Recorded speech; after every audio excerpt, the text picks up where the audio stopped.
खुलुमबाय स्टुडियोआव आं उदांस्रि मोसाहारि ब्रैनं बावखुंग्रि LSC लेभेल कम्पिटिशन खेल महारान 2.0 दिनैनिफ्राय जागायबाय।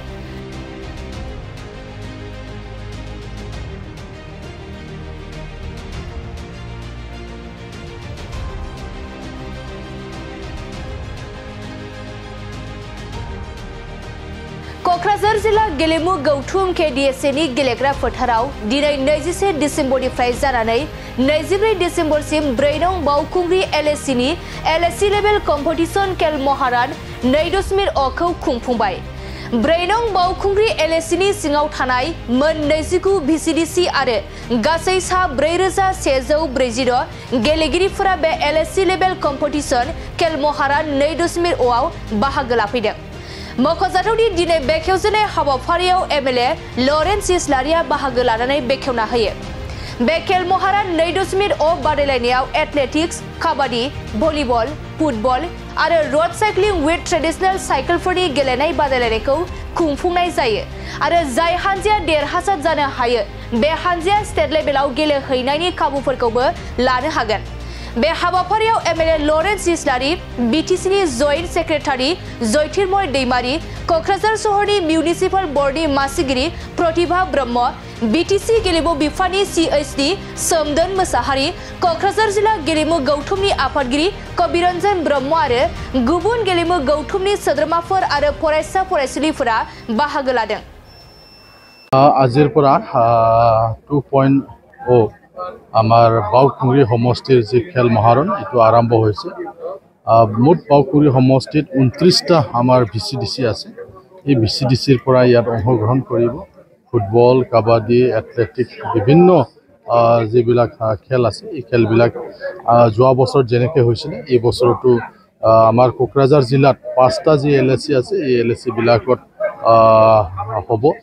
আমি আশা কৰিছো যোৱাবাৰ কিন্তু কোকৰাঝাৰ হিচাপে আমি स्टेट लेवल मेडल पाबले सक्षम নহল। सेमी फाइनलते बहुकेटा खेलत आमी पराजय हब लगा हल। गतिके एबार आमी आशा करिছো आरो সকলো VCDC বিলাকেও ভাল খেলুৱৈ আনিবলৈ তেওঁলোকে যত্ন কৰিছে। যোৱা বছৰ হয়তো তেনেকুৱা ইমান গুৰুত্ব দিয়া নাছিল, এবাৰ অলপ বেছি গুৰুত্ব দি পেলাই তেওঁলোকে প্লেয়াৰ বিলাক আনিছে। গতিকে আমি ভাবো যে কোকৰাঝাৰৰ পৰা নিশ্চয় এবাৰ স্টেট লেভেলৰ মেডেল আমি আনিবলৈ সক্ষম হ'ম বুলি আমি ভাবো। কোকৰাঝাৰ হিচাপে আমাৰ ফুটবলত ভাল, কিন্তু যোৱাবাৰ সেমি ফাইনেলত হাৰিল। তো এইবাৰৰ টিমটো ভাল কৰা হ'ব বুলি আমাক অফিচিয়েল সকলে জনাইছে। গতিকে অকল অংশগ্ৰহণেই নহয়, যাতে আমাৰ ডিষ্ট্ৰিক্টৰো সুনাম এটা কঢ়িয়াই আনিব পাৰে তাৰ কাৰণে আমাৰ যিমানবিলাক অফিচিয়েল আছে তেওঁলোকেও চিন্তা চৰ্চা কৰিছে, আমিও চাই আছো নিজৰ নিজৰ সমষ্টি হিচাপে। গতিকে আজি আমাৰ দ্বিতীয় খেল মহাৰণ বাওকুংগ্ৰিৰ কাৰণে যি আৰম্ভ হৈছে, মই ভাবো যে যোৱাবাৰ যেনেকৈ পাৰ্টিচিপেট কৰিছিলে আমাৰ যোৱাবাৰ কোকৰাঝাৰ জিলা হিচাপে সকলো খেলতে আমাৰ ভাল এটা এনৰলমেণ্টটো হৈছিলে, এইবাৰো হৈছে। যেটো আমাৰ এটা গুৰুত্ব এটা দি বেলেগ জিলাবিলাকৰো তেনেকুৱা পাৰ্টিচিপেট কৰাটো দেখা নাই, কিন্তু আমাৰ কোকৰাঝাৰ হিচাপে যোৱা বছৰো ভাল আছিল, এইবাৰো ভাল আছিল। बावखुंग्रि LSC खेल महारन 2.0 बे दिनै आरम्भ जागायबाय। दा सानब्रैनि हाबाफारि लानानै जागोन।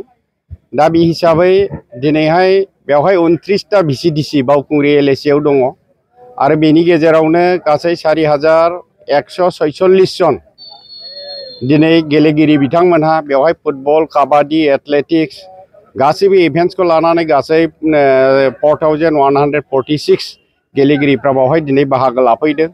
दा जों आसा खालामदों दिनै कक्राझाराव गासै मोनबा LSC दङ, बेनि गेजेराव दिनैहाय जोङो बावखुंग्रि LSC हिसाबै दिनै जोङो मोनबा LSC नि गेजेराव बावखुंग्रि LSC खौबो जाहाथे मोजां मोनसे गेलेगिरि जोङो दिहुननो हायो, बे हिसाबैनो दिनैहाय जोङो सिन्था चर्चा खालामदों आरो VCDC चेयारमेनफ्राबो बिथांमोनहा थांनाय बोसोर 1.0 आव जेरैबायदि गेलेगिरि बिथांमोनखौ बिथांमोनहा इनकारेज होनायनि गेजेरजों लाबोदोंमोन। दा जों नुनायाव एबार थांनाय बाराव जों एफाबां मेडेल लानो हायाखैमोनब्लाबो दिनै कक्राझार जिल्ला हिसाबै जों आसा खालामदों बावखुंग्रिखौ लाफानानै मोनबा LSC निफ्राय जोङो मोजां गेलेगिरि बिथांमोनहा स्टेट लेभेलाव सेलेक्शन जाना गेलेहैगोन आरो स्टेट लेभेलावबो बिथांमोनहा मेडेल मोननो हागोन बेजों लोगोसे बेनिफ्रायनो नेशनेल लेभेलसिम गेलेहैनायनि खाबुखौ मोननो हागोन होननानै जोङो आसा थिदों दा बेनि थाखायनो जोङो दिनैहाय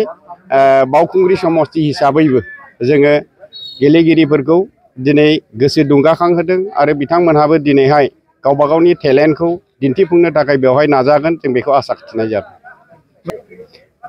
बेवहाय गासै फुटबलनिफ्राय आरम्भ खालामनानै काबादि खारनाय बारनाय लोगोसे चेस कम्पिटिशन गासै टटेल बेखौ आं गोसोआव गैजोबला गासै 8थासो दङ बेखौ आं मिथिगौ दा बे हिसाबैनो मोनफ्रोमबो बिथिङाव दिनै पार्टिसिपेन्टसफ्रा गेलेगिरिफ्रा दिनै लोब लोब बाहागो लाफैनायखौ जों नुनो मोननानै दिनै गोजोननाय मोनदों